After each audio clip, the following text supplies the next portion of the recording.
Dans la mémoire vive des Comores, certains noms résonnent comme des serments.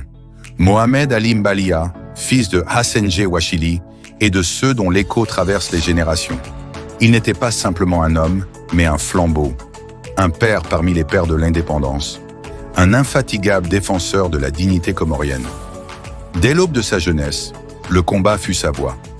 Porte-parole du mouvement de libération des Comores, Molinako, il cofonde en 1968 le Parti socialiste des Comores, PASOKO. Sa voix, puissante et libre, galvanise les foules. Il sillonne les villages, les villes, éveillant les consciences, éveillant le peuple à son droit inaliénable, la liberté. Prison, exil, répression, rien ne brise sa foi. Et le 6 juillet 1975, l'histoire lui donne raison. Les Comores deviennent libres.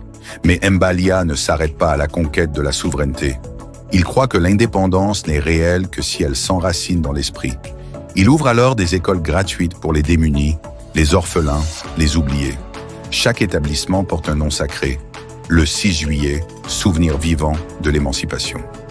Dans les années 1990 et 2000, il étend sa mission à la santé et à la solidarité, fondant la pharmacie humanitaire et l'atelier humanitaire des Comores, symbole de son amour inconditionnel pour son peuple. Visionnaire, il devance son temps. Au début des années 2000, il explore les voies de l'indépendance économique.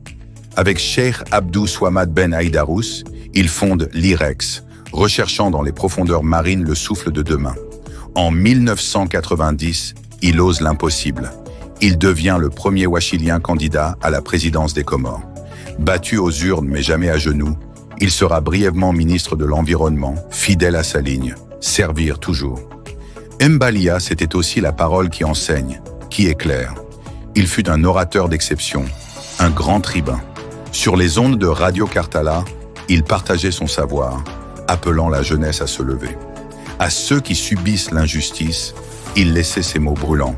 Quand tu es opprimé, bats-toi par le verbe, par la plume ou par les armes. Il s'éteint en juillet 2013, laissant une nation en deuil. Plus de 3000 personnes se rassemblent à Hassenje, dans un dernier hommage populaire et solennel.